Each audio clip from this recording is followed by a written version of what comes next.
This is Patrick from the Waterton Ranch up here in Stockton, Missouri. I'd be remiss if I didn't take a little quick video of the pasture quality we've got this year.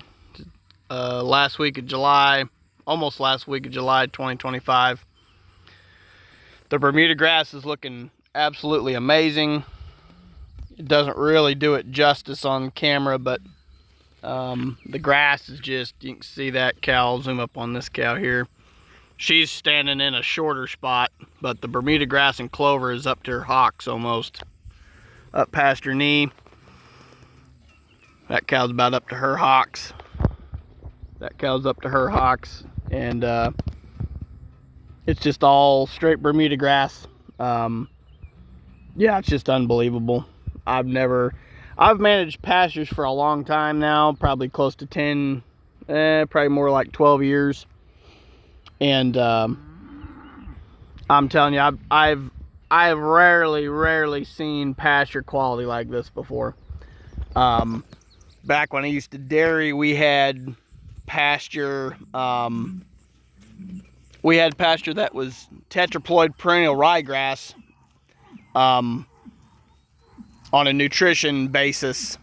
That was probably a little bit more nutritious than this. It was more nutritious than this, but for beef cows in July, this is about as good as it gets. Yep, just the straight Bermuda grass, clover, white clover, a little bit of fescue, little red fescue there, or not red fescue, red clover, white clover, and a lot of lush Bermuda grass.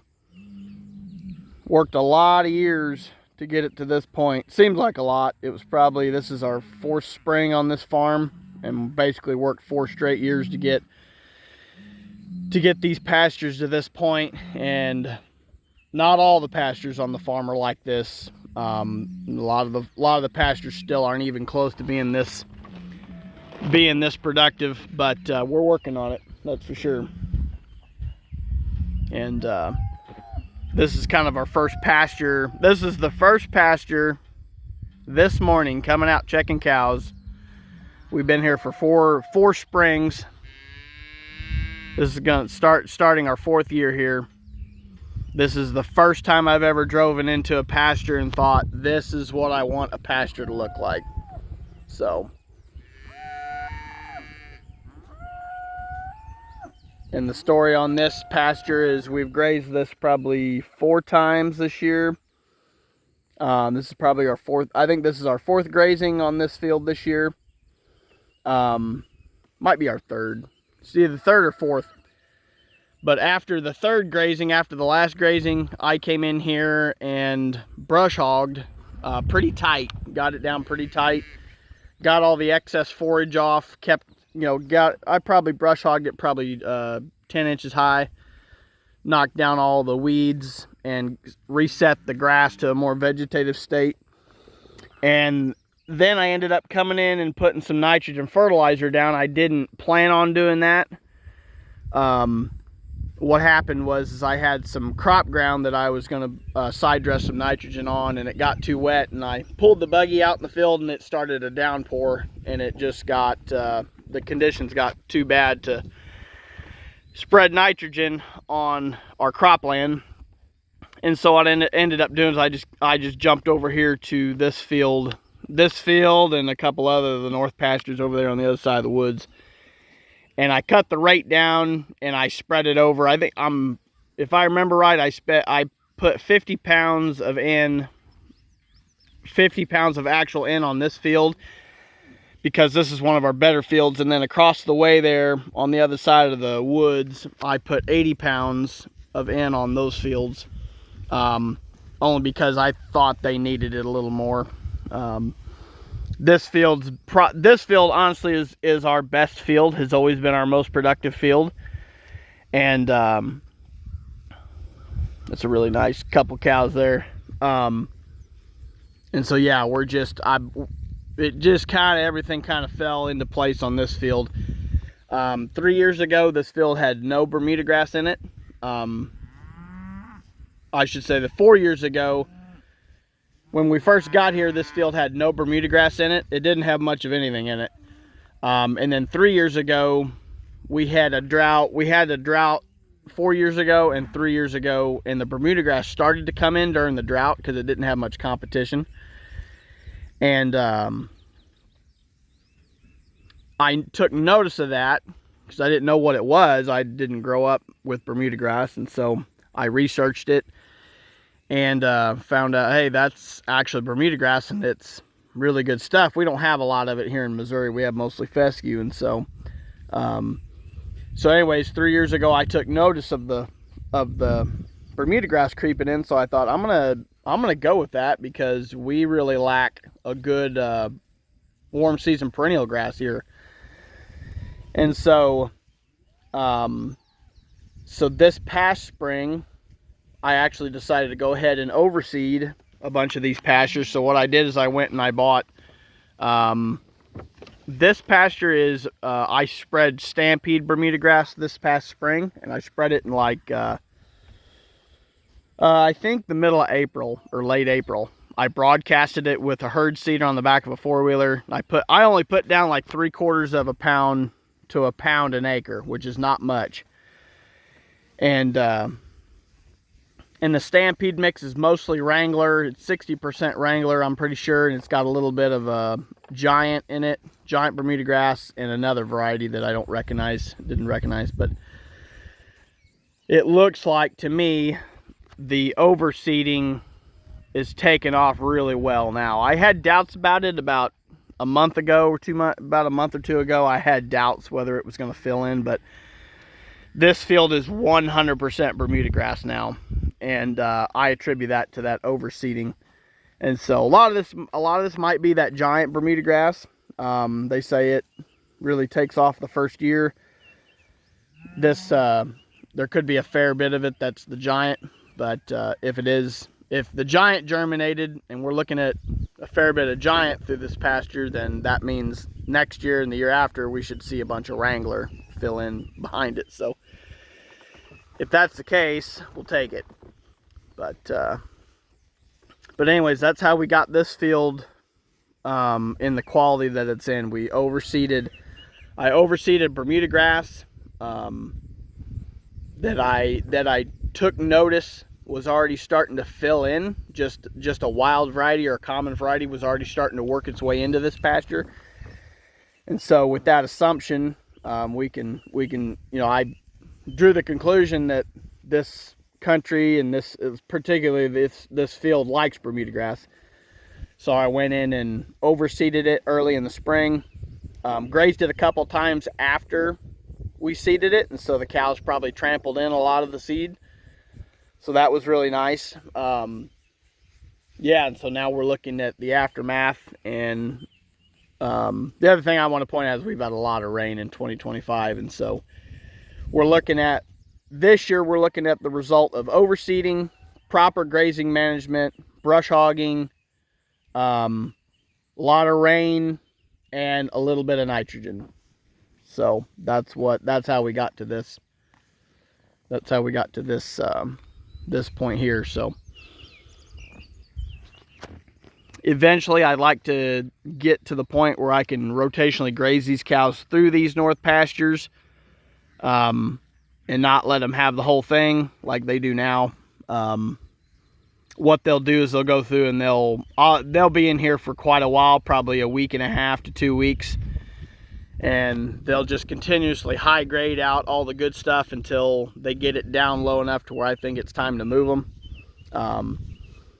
That's not ideal. I would love to move them every 2-3 days through these north pastures. The problem is all we have is an outside fence on this field, no cross fences, and it's pretty rough country up and through here. So what I would like to do is one day get some type of collar GPS system, get some collars on these cows. That way I can actually rotate them correctly.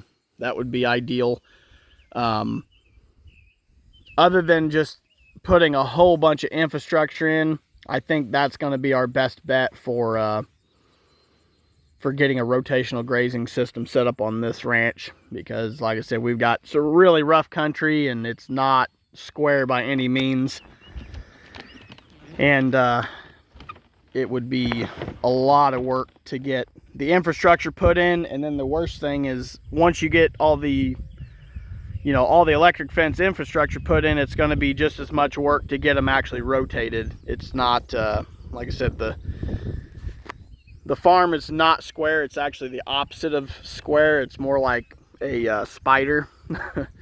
And so it would make rotational grazing pretty tough. But that's going to be our goal. That's our long-term goal. I'd love to get collars on these cows, be able to rotate them every 1 or 2 days. And that would allow me to not have to come up here every day and lay eyes on them. Or at least I could spend my time doing other stuff. And so anyways, just wanted to give a quick rundown on that. This is really a big win for us, a big win for me. Seeing the pasture like this, we've worked continuously to try to get the pasture back into shape. We got up to this farm 4 years ago. We first came on this farm, and the pastures were really, really run down really bad. And then we had 2 years of drought on top of that, and the pastures got so bad that it was looking pretty abysmal there for a while. So it's a really big win to finally see a pasture like this. Turn the cows in here, and it's the middle of summer when you're supposed to be hitting a summer slump. And yeah, it's kind of crazy. It's a lot of management. It's a lot of time and management and effort. But if you put the time and the effort in, you can just really shape. If you really put your mind to it, you can really shape a farm from being really bad to really good. There's been tons of people telling me that this ranch is no good. You can't run hardly any cattle here. The fertility's no good. It'll never be any good. And you can see from this right here that the fertility's just fine. It just takes management and time. So it's a really, really big win for us. And a lot of other guys around the country that have quote-unquote good farms, they're hitting, right now they've got a lot of fescue, and they're hitting a summer slump here in July. Their cows are running out of grass. They're hot. They're standing in ponds. And these cows pretty much are out here all day grazing. There's never a time of day where I don't see them out here grazing. And the end of fight load on these cows is 0, which is really... it's really something for being in southwest Missouri. I expect to have really good breed up rates. The cows are in good condition already. They're milking these really nice calves on them. And I expect a really good breed up rate off this. So anyways, big win for us finally, after a lot of effort. Yeah, we're just going to keep plugging away. I'm trying to, now the plan is to try to emulate this on all the other fields in the ranch. And that might be a hat trick, but we're going to keep going. We at least know it's possible. So got some coughing going on. We've had a little problems with respiratory on this farm. Yeah, just have a lot of not a lot of clinical anymore. I think we eliminated most of the clinical stuff. There's just a lot of subclinical coughing and stuff. It's like they cough, but they don't actually show any signs of respiratory, like sick, like bad sick. So, but we're going to, I talked with the vet the other day. We're going to try some stuff to see if we can remedy that. We're going to try to split the spring and fall herd up. See if we can maybe spread out our disease resistance a little bit, and try to separate. What I think's happened is the fall calves are giving it to the spring calves, and the spring calves are giving it back to the fall calves, and vice versa. And so I think we're going to try to either skip a breeding season if we can get one number lower than that. If we can get a fall breeding season that doesn't have many cows in it, we might we'll either split the herd up, or we just won't put the bulls in for a fall breeding season. We'll skip a breeding season.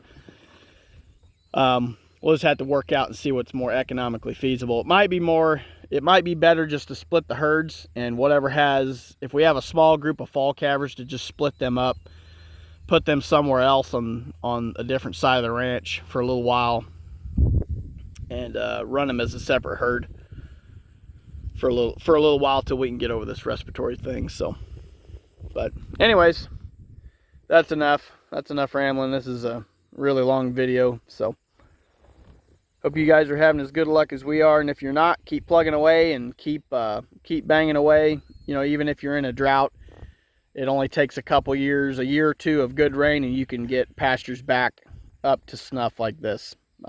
If I showed you a video of this pasture 2 years ago, you would shudder. You would shudder at how bad this pasture looked 2 years ago. It was unimaginably bad, and now we've got it in really, really good shape. So anyways, if you're out there and you're having a hard time, having a drought, keep plugging away at her. Catch you on the next one.